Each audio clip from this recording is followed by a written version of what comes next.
Hermanas y hermanos de la Escuela Bíblica Católica Yeshua, un cordial saludo. Me han encomendado en este retiro espiritual que ustedes están haciendo de manera virtual comentar algunos aspectos de lo que significa Pentecostés. Yo me voy a detener básicamente en el relato de los Hechos de los Apóstoles, en el capítulo 2, donde se habla de la escena de Pentecostés, y si el tiempo nos lo permite, una alusión al capítulo 20 del Evangelio de San Juan. Entonces vamos a ir al texto de Hechos 2, Hechos de los Apóstoles, en el capítulo 2, del versículo 1 al 13. Básicamente ese es el primer texto que vamos a comentar. Voy a ir leyendo por partes. En primer lugar dice, capítulo 2, versículo 1, al llegar el día de Pentecostés, estaban todos reunidos en el mismo lugar.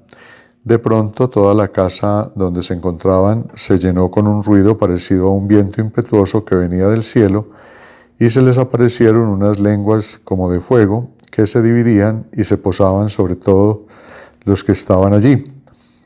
Todos quedaron llenos del Espíritu Santo y comenzaron a hablar en diferentes idiomas, según como el Espíritu les permitía expresarse. Allí se habla de un lugar, no nos dicen cuál, pero cuando leemos el capítulo primero de Hechos de los Apóstoles, nosotros nos encontramos con que Jerusalén, ¿no? Jerusalén. Quiero recordarles que Hechos de los Apóstoles es un texto que no lo leemos independiente, sino que es la segunda parte de una única obra, que es lo que se llama la obra lucana. San Lucas y su comunidad compusieron exactamente dos obras inspirados por el Espíritu Santo. Y es el Evangelio, que llamamos el tercer Evangelio, y Hechos de los Apóstoles. Al juntar Hechos con el Evangelio de San Lucas, tenemos una obra bastante completa, porque, como lo dicen algunos autores, el Evangelio nos narra la historia de Jesús, la realidad de Jesús, la revelación de Jesús de Nazaret hasta llegar a su pasión, muerte y resurrección, y Hechos de los Apóstoles narra el Evangelio de la Iglesia, algo muy bonito porque es la comunidad cristiana que sale de Jerusalén y va a llegar en Hechos de los Apóstoles incluso hasta la capital del imperio, que en aquel tiempo era la ciudad de Roma. Entonces, si juntamos el Evangelio con Hechos de los Apóstoles, tenemos que la revelación de Dios comienza en una región distante de Jerusalén, Galilea, en una región de campesinos, de familias pobres, como es la familia de Jesús, y va a terminar al final de Hechos de los Apóstoles en la ciudad de Roma. Entonces, la primera referencia que aparece en el texto es la ciudad de Jerusalén. Y qué bueno que leyéramos Jerusalén como la ciudad del don del Espíritu Santo. No es solamente la ciudad donde Jesús instituyó la Eucaristía, donde Jesús resucitó, donde Jesús intentó evangelizar incluso a las autoridades judías, sino que podríamos decir Jerusalén es la ciudad del Espíritu y una acción del Espíritu que se va a difundir hasta llegar sobre todo a la capital del imperio, a Roma, y desde allí a toda la humanidad. Luego se nos dice que estaban reunidos allí y sintieron que venía del cielo un viento impetuoso y todos quedaron llenos del Espíritu Santo. Y en Jerusalén habitaban judíos piadosos, y luego se hace la mención de una gran cantidad de poblaciones. Esta celebración, así con muchos peregrinos, corresponde, lo dice al iniciar el texto, al llegar el día de Pentecostés. ¿Qué es Pentecostés? Es muy interesante que nosotros miremos en el libro del Deuteronomio a qué fiesta y a qué celebración se refiere Pentecostés. Ustedes pueden buscarlo en el libro del Deuteronomio, capítulo 16, del 9 al 10.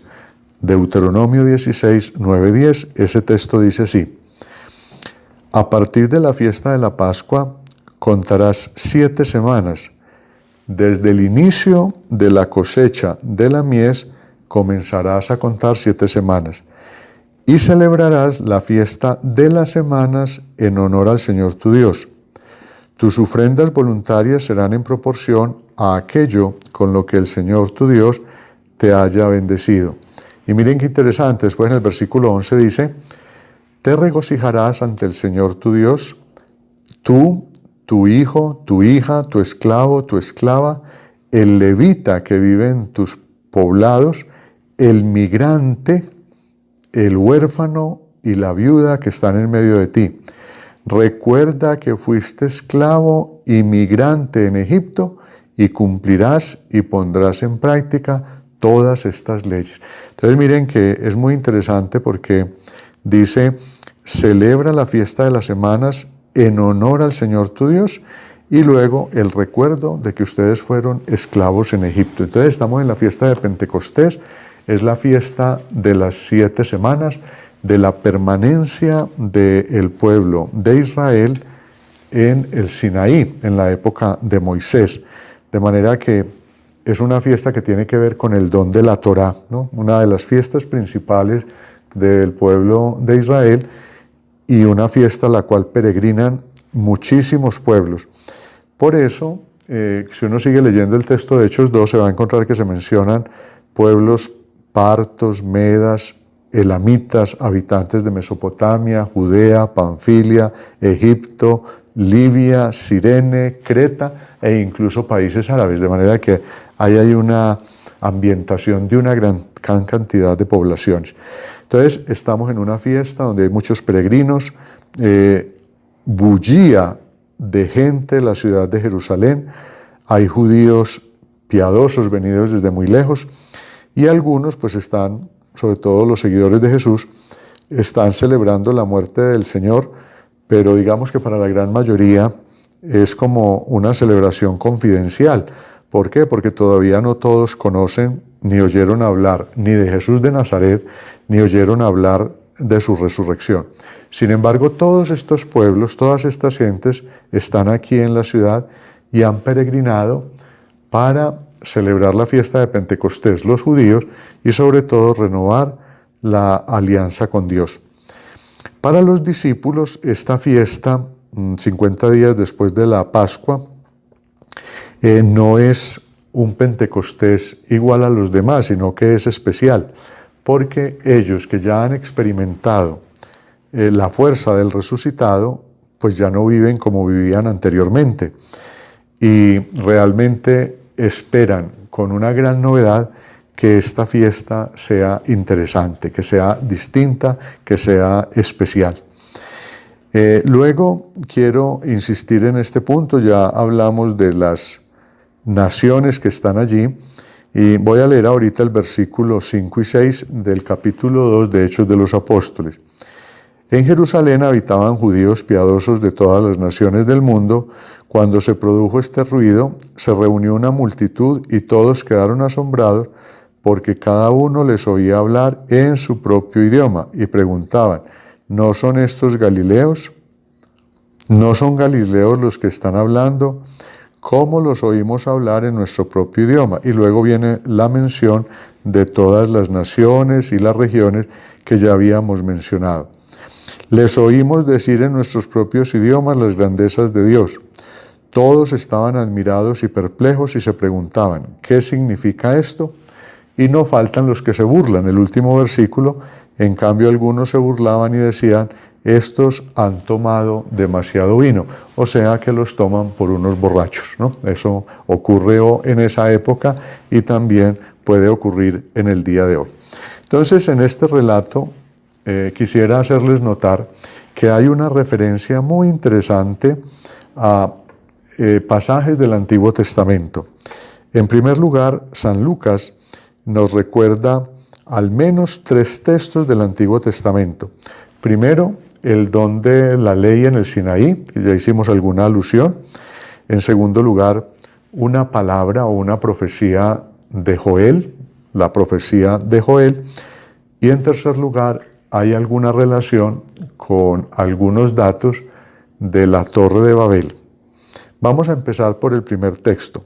El primer texto que que habla del don de la ley en el Sinaí, nosotros lo encontramos en Éxodo, el libro del Éxodo, en el capítulo 19, del versículo 16 al 19. Entonces vamos a buscar, quienes tengan la oportunidad, Éxodo capítulo 19, versículos 16 al 19. Dice así el texto de la Biblia. A la mañana del tercer día hubo truenos, relámpagos y una densa nube sobre el monte. Además se oía el fuerte sonido de una trompeta. Todo el pueblo estaba en el campamento y tenía miedo. Moisés ordenó que el pueblo saliera del campamento al encuentro de Dios y ellos se detuvieron al pie de la montaña. Antes de que el Señor descendiera sobre él, el monte Sinaí estaba envuelto en llamas. Su humo subía como el humo de un horno. Además, todo el monte temblaba con violencia. El sonido de la trompeta crecía y se hacía más potente. Moisés hablaba y Dios le respondía con el trueno. El Señor descendió sobre la cima del monte, llamó a Moisés y éste subió. Y luego entonces ya va a venir el diálogo para que se entregue la alianza, la Torá, la ley, o como nosotros llamamos tradicionalmente los mandamientos, que vienen descritos en el capítulo 20 del libro del Éxodo, pero que hoy no vamos a leer. Entonces, si ustedes se dan cuenta, miren los elementos que están aquí en el libro del Éxodo. Dice, primero hubo truenos, relámpagos, una densa nube sobre el monte, había miedo, luego el monte Sinaí estaba envuelto en llamas, su humo subía como el humo de un horno y todo el monte retemblaba. Miren que en Hechos de los Apóstoles pues se retoman algunos de esos elementos, ¿no?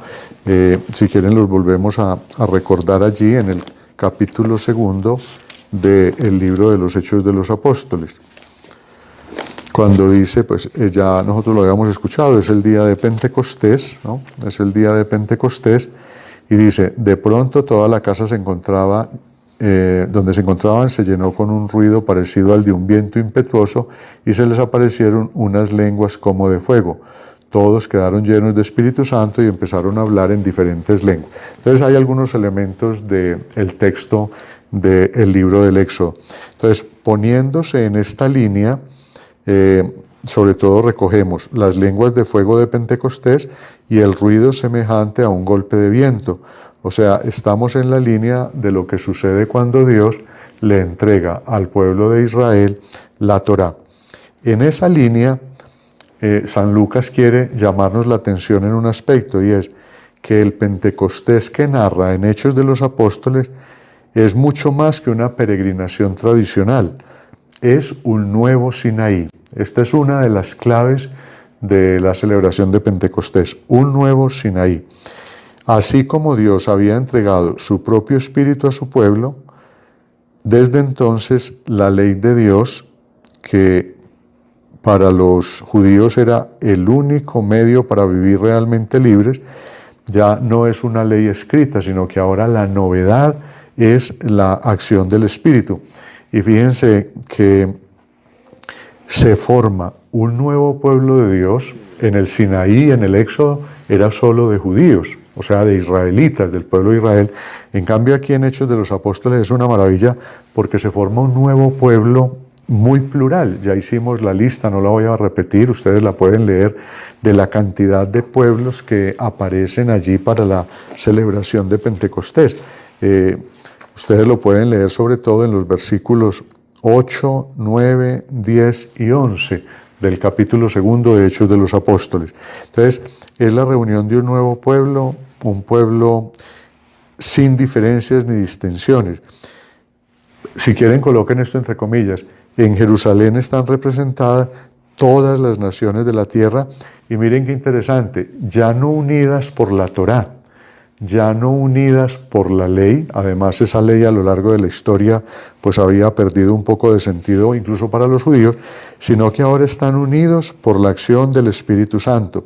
Es una nueva alianza ya no sellada en tablas de piedra, sino sobre todo sellada por la acción del Espíritu Santo. Cuando nosotros vamos al capítulo 12 de la primera carta a los Corintios, del versículo 12 hasta el 27, 1 Corintios 12, del 12 hasta el 27, allí San Pablo nos dice que todos los que forman parte de la comunidad cristiana han bebido del Espíritu Santo, o sea que el denominador común de todo creyente es la acción del Espíritu Santo.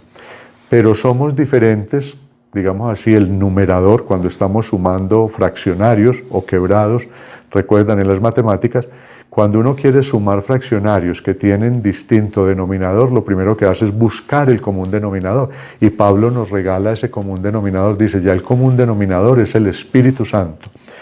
Y el numerador puede ser diferente, cada uno de nosotros es distinto con sus cualidades, con sus dones, con sus competencias, con las habilidades que el Señor le ha regalado. Pero ¿qué está debajo? ¿Cuál es el común denominador? El Espíritu Santo que nos vuelve servidores. Y eso es lo que hoy quiere destacar esta solemnidad de Pentecostés. Se recibe el Espíritu Santo, se forma un nuevo pueblo, todos llenos del Espíritu, y cada uno va a ser servidor de sus hermanos gracias a la fuerza y a la acción del Espíritu en las personas. Entonces, aquí en Pentecostés se sella una nueva alianza por la acción del Espíritu, y lentamente, el libro de los Hechos de los Apóstoles nos va a mostrar cómo esa iglesia, movida por la acción del Espíritu Santo, se va a ir expandiendo y va a llegar hasta Roma. Cuando hablo de expandir, y para ustedes que están hoy en un retiro espiritual, qué bueno pensar que lo que hace el Espíritu Santo es entregarnos una misión, la misión de contagiar el amor de Dios a todos los hermanos que nos encontremos por el camino.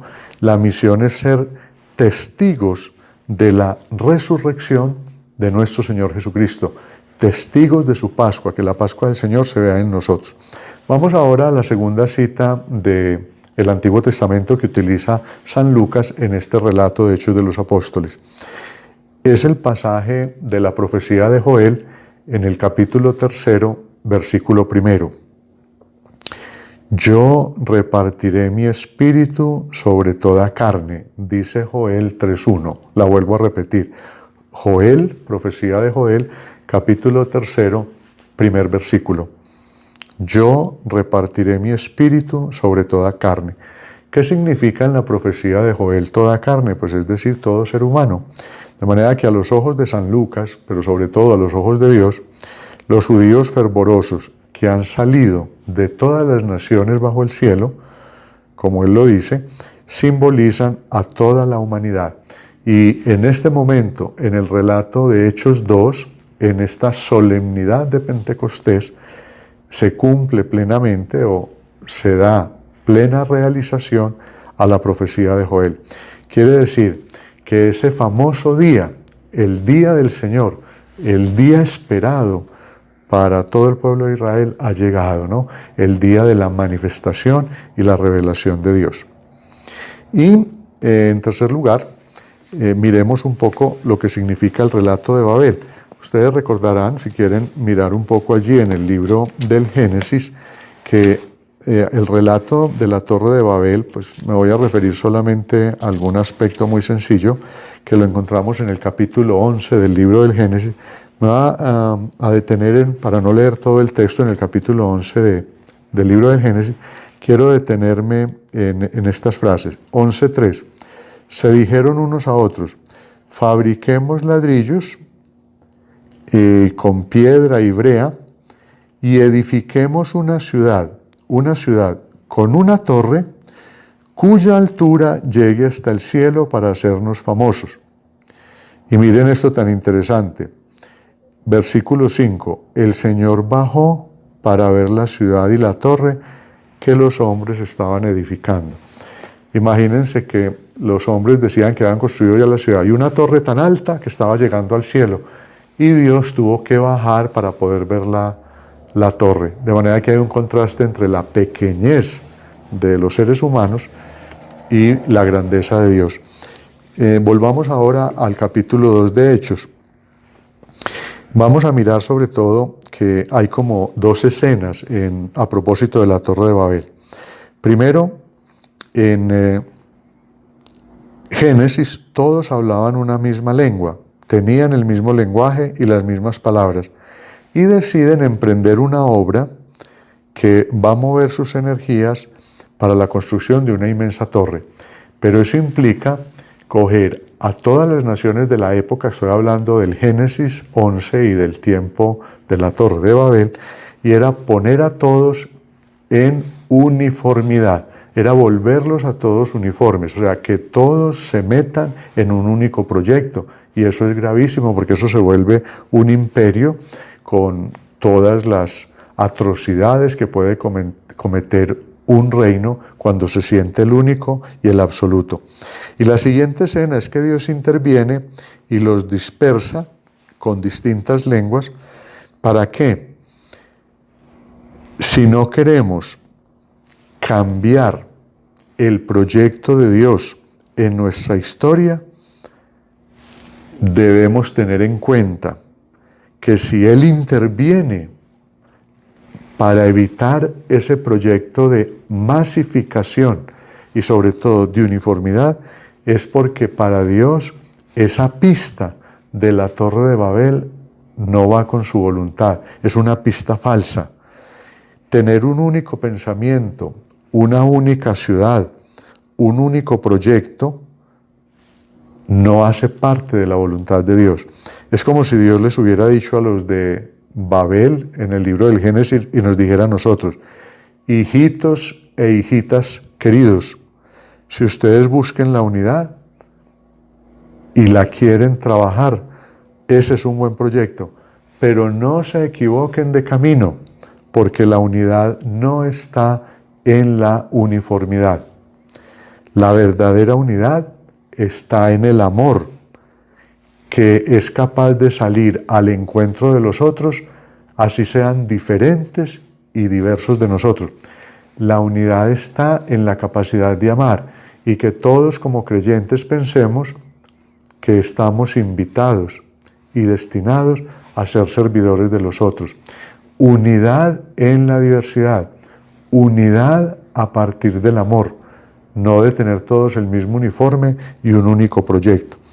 Y el relato que acabamos de leer de Hechos de los Apóstoles en el capítulo 2, yo diría, no es el contraste de Babel, sino llega a la Torre de Babel del Génesis, pero la supera ampliamente. ¿Por qué? Porque en Pentecostés aprendemos la unidad en la diversidad desde todas, si quieren pongamos esto entre comillas, pero es lo que pretende Lucas al citar tantas poblaciones y regiones, unidad desde todas las naciones que están bajo el cielo, que son capaces de escuchar y proclamar en sus diversas lenguas un único lenguaje. ¿Cuál es el lenguaje que Jesús en su vida pública e incluso como resucitado le propone a la comunidad cristiana? El lenguaje del amor, el lenguaje del servicio, de la capacidad de salir para ser servidores de toda la humanidad. Entonces esta es una riqueza muy grande en la celebración de Pentecostés.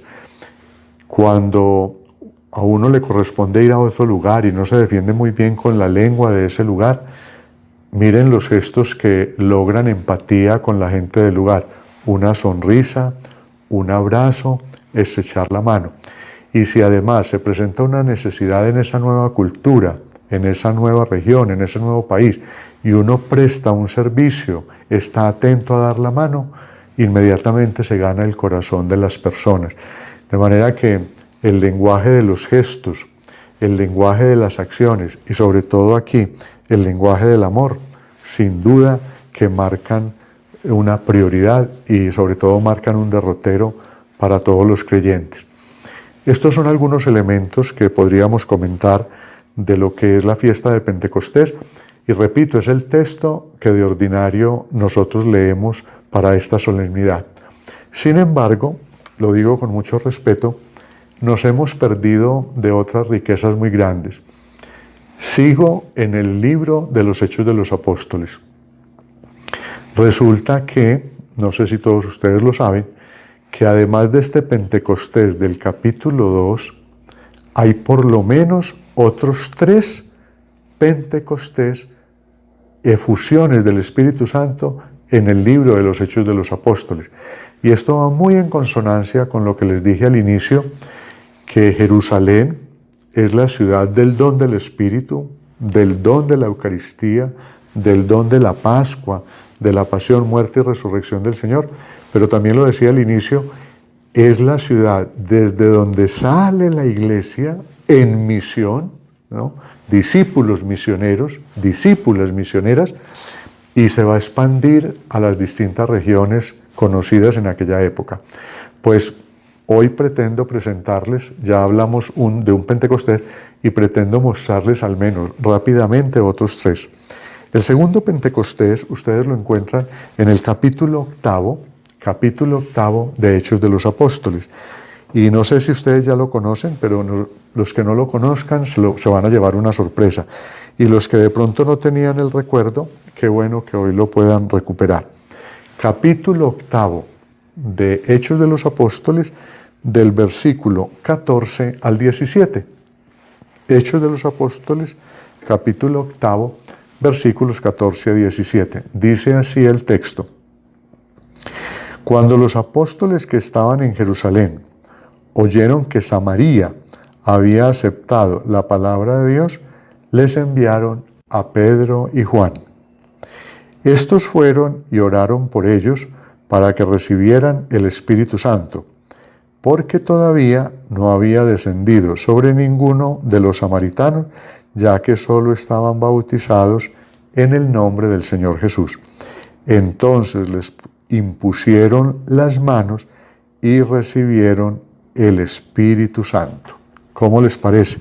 Este texto es espectacular.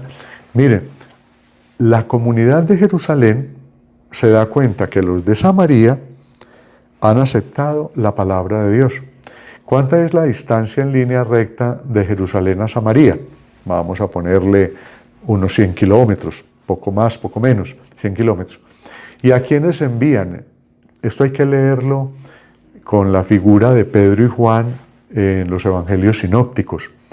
Ustedes recuerdan que en un paso de Jesús por Samaria, concretamente el capítulo 9 del Evangelio de San Lucas,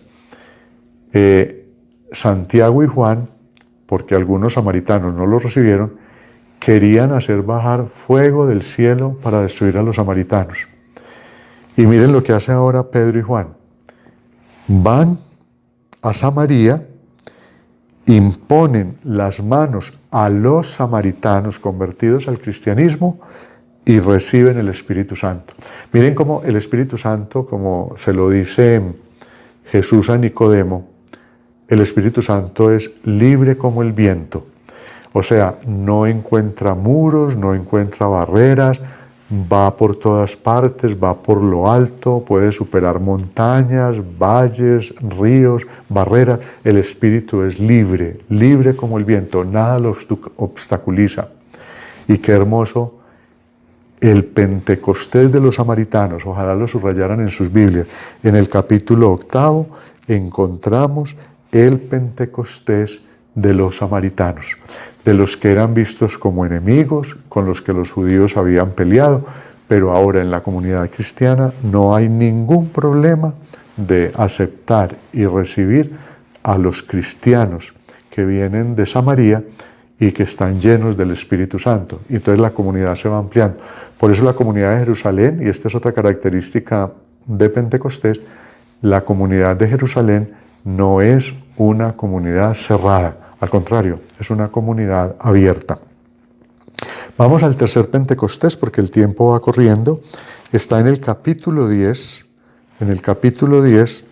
de Hechos de los Apóstoles, que incluso tiene una explicación, el capítulo 10 tiene una explicación que Simón Pedro hace a la comunidad sobre esto en el capítulo 11.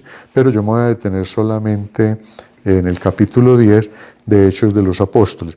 Voy a empezar en el versículo 42, pero si ustedes tuvieran el espacio, sería importante leer todo el capítulo 10, porque tiene en verdad pues distintas consideraciones. Este es el texto que se llama que Pedro visita la casa de Cornelio, que es un centurión romano.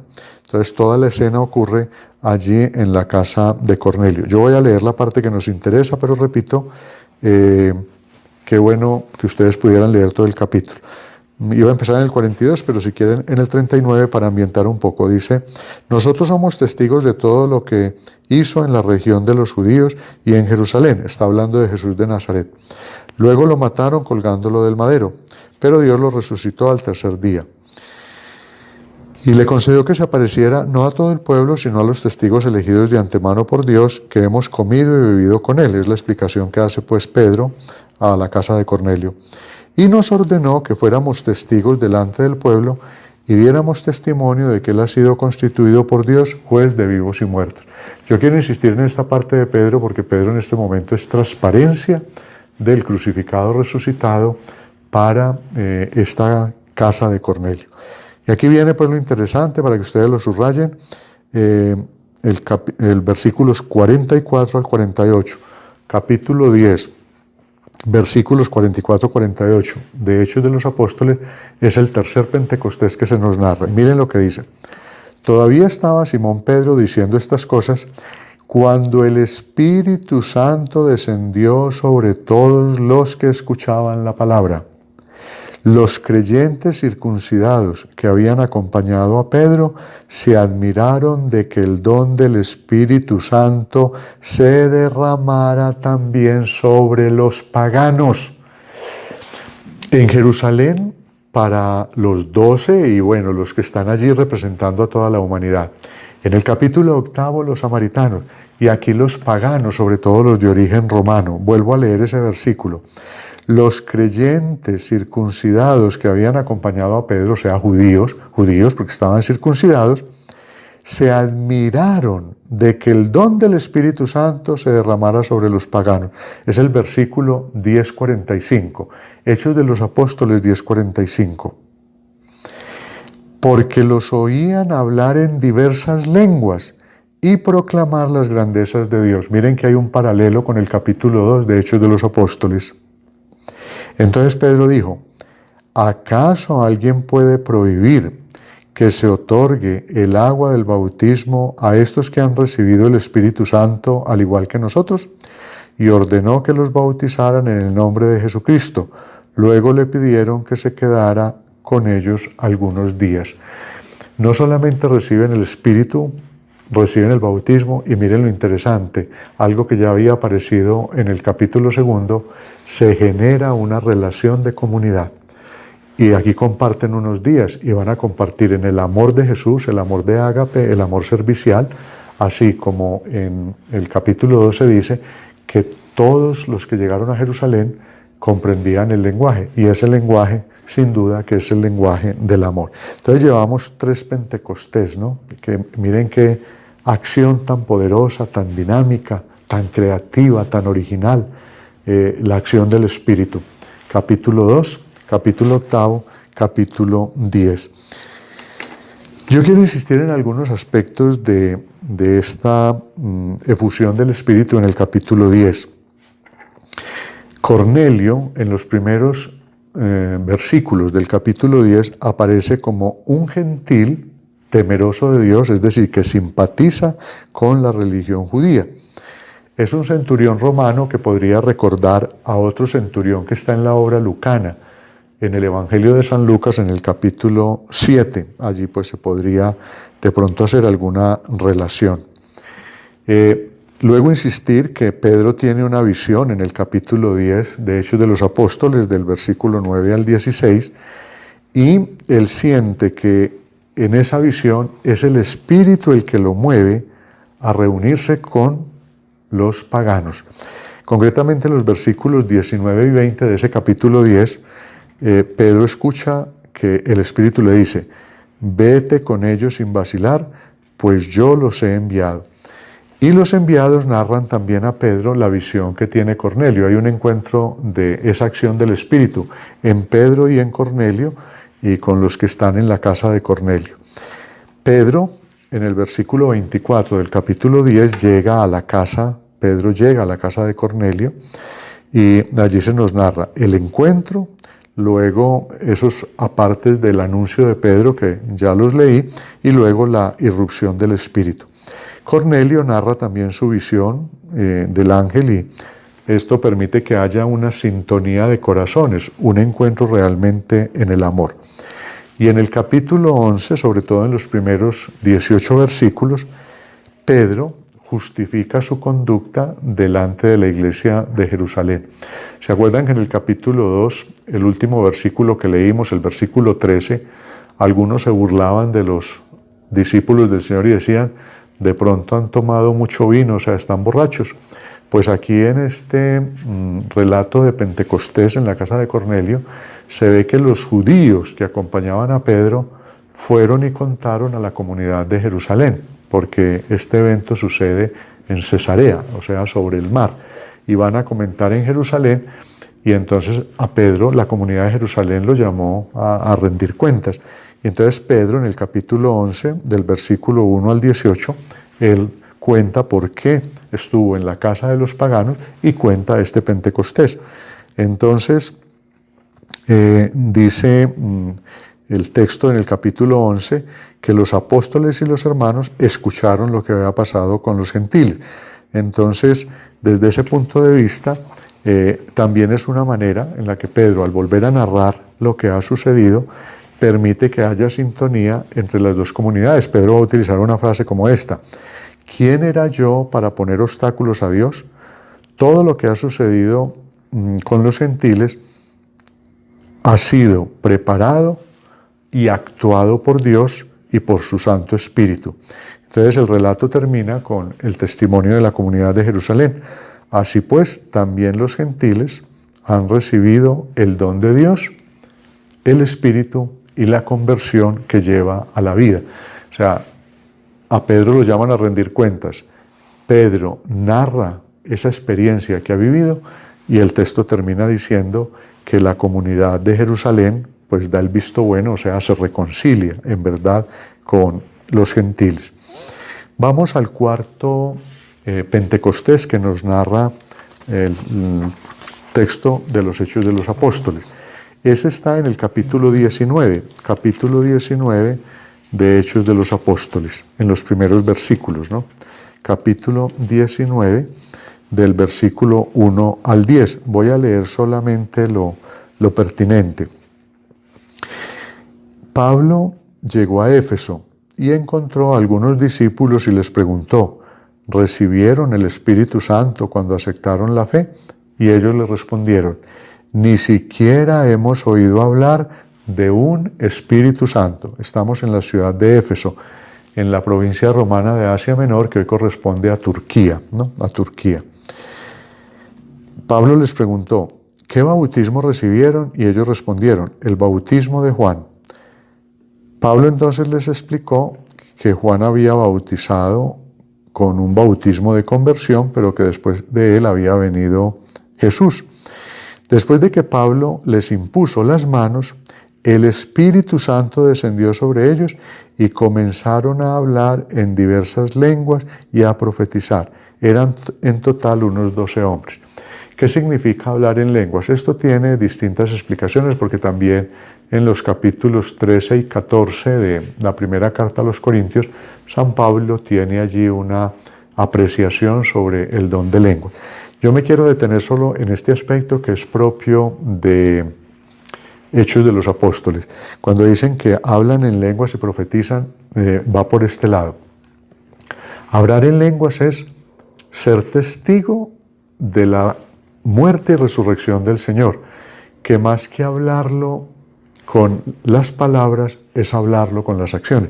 Y mírense que aquí en este caso, en el versículo 6, 19:6, dice, y profetizar. ¿Qué es profetizar en toda la Sagrada Escritura y en particular en el Nuevo Testamento? Edificar la comunidad. Eso ustedes lo encuentran en el capítulo 14 de la primera carta a los Corintios, donde Pablo dice que todo sea para edificar la comunidad y comienza diciendo por el don de la profecía, es para edificar la comunidad. Entonces, yo empiezo a comportarme de tal manera y a hacer tales acciones que las va a entender todo el mundo y eso va construyendo comunidad. Entonces, ¿cuál es mi lenguaje? Mi lenguaje es el del amor y el del servicio, del cual soy testigo, volviéndome servidor de las personas que en verdad me necesitan. Y esa es la manera de profetizar, porque voy edificando la comunidad. Mire que nada de esto tiene que ver con discursos, con mensajes, con cosas espectaculares, no. El texto de los Hechos de los Apóstoles es muy preciso, es realmente colocarse en la actitud de comportarse como Jesús. En Éfeso entonces Pablo encontró 12 discípulos. Esto es muy interesante porque es un grupo similar al que encontramos en Hechos 2, solo que estos están en una región bastante lejana de Jerusalén, en la actual Turquía, la provincia romana de Asia Menor. Entonces miren las efusiones del Espíritu en Jerusalén, en Samaria, luego en Cesarea o en la casa de Cornelio para los paganos y ahora en Éfeso. Es muy llamativo en el capítulo 19 la ignorancia de los discípulos sobre el Espíritu Santo. Y pues el texto nos narra cómo Pablo hace toda una catequesis. Y Pablo le está hablando a los 12 que ya son discípulos de Jesús, pero que todavía no han hecho el camino para abrirse a la acción del Espíritu Santo. Recuerden que Juan Bautista había dicho, yo bautizo con agua, pero llegará alguien que va a ser capaz de bautizar con Espíritu Santo y fuego, o sea, alguien más poderoso que mi persona. De manera que en Hechos 19 pues hay un cierto paralelismo con el relato de Hechos 2 y también pues con otros pasajes de los Hechos de los Apóstoles, concretamente el capítulo 10, y también con alusiones a Juan el Bautista. Es muy llamativo que aquí en este caso del capítulo 19, pues Pablo ya está lejos de Jerusalén, rompe con la sinagoga cuando algunos de ellos hablan mal del camino y sin embargo aquí tiene una manifestación del Espíritu también en medio de los gentiles, o sea, para decir que realmente el Espíritu Santo es muy libre y por eso también para los habitantes de Asia el efecto es contundente. Todos los habitantes de Asia, tanto judíos como griegos, pudieron escuchar la palabra de Dios y naturalmente recibir la efusión del Espíritu. E incluso ustedes podrían ir después al capítulo 20, versículo 31, y Pablo le dice a los presbíteros de Éfeso, acuérdense que durante 3 años no he cesado de amonestarlos día y noche con lágrimas a cada uno de ustedes. Pablo se ha alejado del centro de Jerusalén, de la sinagoga, y gracias a la efusión del Espíritu Santo aparecen nuevos ministros y hay un contraste muy interesante porque también estos hacen prácticamente las mismas obras que hacen los apóstoles de Jerusalén, de manera que hay una relación muy estrecha y muy hermosa entre la comunidad de Jerusalén y estas comunidades que van naciendo en la región pagana. En síntesis, Hechos de los Apóstoles nos muestra que Pentecostés es la ocasión para que todos los pueblos y todas las culturas entren por el camino del Señor por medio de la comunión de vida, por medio de la solidaridad, por medio del servicio, y que la acción del Espíritu es para todo ser humano, para toda cultura y para toda región. Y estos últimos 5 minutos los voy a dedicar entonces a decir una palabra sobre el capítulo 20 del Evangelio de San Juan, del versículo 19 al 23. Creo que ustedes lo recuerdan. Voy a empezar en el versículo 20. Jesús le muestra las manos y el costado a los discípulos que estaban con las puertas cerradas por temor a los judíos. Y Jesús les mostró las manos y el costado y les dijo de nuevo, la paz esté con ustedes. Como el Padre me envió, así yo los envío a ustedes. Y en el versículo 22, Juan 20, 22 dice, reciban el Espíritu Santo. A quienes perdonen los pecados les quedan perdonados y a quienes se los retengan les quedan retenidos. Como esta es la parte última de la intervención, quiero hacer alusión a que en esta época de pandemia y de aislamiento obligatorio, pues muchos de nosotros, o la gran mayoría, estamos con las puertas cerradas e incluso con miedo. Qué interesante que la fiesta de Pentecostés nos haga tomar conciencia de todo lo que nosotros podemos hacer como creyentes, ¿no? Me voy a detener en algunos detalles muy sencillos de este capítulo 20 del Evangelio de San Juan. En primer lugar, Jesús se coloca en medio de los suyos. Jesús resucitado se pone en medio de ellos, no se pone delante de ellos, ni se oculta a ellos, sino que está en medio y se vuelve una persona próxima. Esto significa que todos los discípulos están alrededor de Jesús y que realmente Él debe ser el centro de la vida de comunidad. Y aquí les invito a una reflexión. Cuando decimos que estamos haciendo comunidad, realmente ¿cuál es el centro? ¿Quién es el centro? Y aquí para nosotros debe ser el resucitado. Un segundo detalle es paz a ustedes. Esto no es solamente un augurio. Jesús no dice, los saludo con la paz, sino que es un don. La paz, que en hebreo se dice shalom, indica todo lo que lleva a la felicidad de los seres humanos y cómo yo colaboro para que en mi familia y en mi comunidad todos puedan llevar adelante una vida que se comunica y empalma perfectamente con el proyecto de Dios, que es la realización realmente de las personas en la felicidad propia del Evangelio y la alegría de la palabra de Dios. ¿Por qué Jesús les muestra las manos y el costado? Porque son los signos de la pasión. De manera que fue el momento en el cual los discípulos abandonaron a Jesús, en el momento en que empieza la pasión, pero Él, como el pastor excelente, vuelve y recupera a sus discípulos, los recupera para la comunidad y no los abandona. De manera que el detalle de reunirlos ya es un signo de resurrección y un signo de Espíritu Santo. Y Jesús va a añadir, así como el Padre me envía, yo también los envío a ustedes. O sea, ustedes son la continuidad de mi obra. Y esa es otra de las experiencias de Pentecostés. Luego de regalar el don de la paz, que se justifica en los signos de su pasión, ahora dice, Jesús sopló, literalmente dice el texto griego. Creo que hay una relación con el libro del Génesis, en el episodio de la creación, cuando en Génesis 2:7 se dice que el Creador sopló su aliento en las narices, así dice literalmente el texto, del ser humano, y éste llegó a ser un viviente. Qué bonito ese gesto y ese acto creador de Génesis 2:7. El Señor Creador sopla su aliento en el ser humano y por eso éste vive. Creo que aquí, para Juan 20, deberíamos tener en cuenta ese relato del Génesis. Dice, sopló y les dice, reciban el Espíritu Santo. Incluso en el texto griego es sin artículo, reciban Espíritu Santo. Jesús les había prometido el Espíritu y el don a los discípulos en cuanto que ellos lo acogieran a Él como resucitado y permanecieran en Él. Es lo que aparece en el capítulo 14 y 15 del Evangelio de San Juan. De manera que aquí, con el encuentro que se realiza en medio de la comunidad y con el resucitado, los discípulos no solamente hacen visible y tangible esa calidad y cualidad del Espíritu Santo, sino que con su actividad son capaces de extender el amor de Dios a todas las comunidades que se encuentran, así como lo vimos en Hechos de los Apóstoles. Y ojo, esto es muy importante, y se van distanciando y alejando del ambiente del mal y del mundo del mal y del pecado. Y luego termina como un signo claro de esa efusión del Espíritu, dice, a quienes ustedes condonen o cancelen los pecados.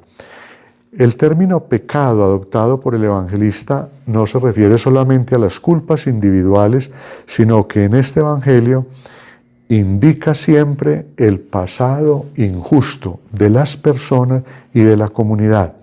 O sea, lo que quiere decir Jesús con esta expresión es que les está entregando un poder y una responsabilidad a todos y cada uno y también a la comunidad cristiana, porque debe ser la comunidad un lugar de luz que expande un rayo, y ojalá fuera una gran corriente de amor para beneficiar a todos los miembros que participan de la comunidad, incluso no solo la familia, sino los que viven alrededor. O sea, cuantos están en el ámbito del pecado y de la injusticia deberán percibir en los discípulos y discípulas de Jesús esta luz e incluso sentirse atraídos para dejar ese pasado, para empezar a vivir en una comunidad de amor, vencer las tinieblas que les impiden ver a Jesús resucitado, para que entren en la dinámica del amor y del servicio. Jesús ya había dicho, por allá en los primeros capítulos de este Evangelio, que quien hace el mal odia la luz, o sea, porque permanece en el pecado. Ahora, con la efusión del Espíritu, al ser humano se le ofrece la posibilidad de aceptar la luz y en cambio ahora rechazar el mal. Hermanos y hermanas, vamos llegando al final de esta exposición. Espero que haya sido sencilla y comprensible para ustedes. En este tiempo de pandemia y de aislamiento, en la misma casa, en la familia, con nuestros vecinos e incluso con las personas que nos comunicamos a distancia por las distintas plataformas o redes sociales, con todas estas personas nosotros podemos ser ocasión de luz. Podemos ser un rayo de la luz del cirio pascual, del resucitado. Cuando escuchamos a alguien, cuando aconsejamos, cuando somos capaces de compartir nuestra propia experiencia, cuando celebrando la Eucaristía hacemos la comunión espiritual, cuando al leer un texto de la Sagrada Escritura o hacer una lección en mi comunidad o con otros por medio de las redes sociales, soy capaz de compartir la esperanza y la alegría. La situación que vivimos, aunque va a demorar unos buenos meses, es una situación pasajera y seguramente de esta situación nosotros vamos a sacar grandes lecciones, pero no nos olvidemos que Dios nos ha regalado la vida porque nos quiere y porque nos necesita. Él quiere que le colaboremos en ese proyecto de creación en el cual la humanidad pueda descubrir su amor sin límites para todos los seres humanos, independiente de su condición, de su clase social, de su cultura, de su idioma, de su lenguaje. Y allí todos nosotros podemos ser artífices, incluso desde nuestra propia casa. No se olviden que la patrona universal de las misiones, Santa Teresita del Niño Jesús de Lisieux, nunca salió del convento y logró permear la mente y el corazón de muchas personas por su oración. No era ella, era el Espíritu Santo, era el Padre, el Hijo y el Espíritu, que gracias a esa oración de intercesión lograban despertar y disponer la mente y el corazón de muchas personas que se sintieron de regreso a la casa del Padre por la oración y la intercesión de Santa Teresita.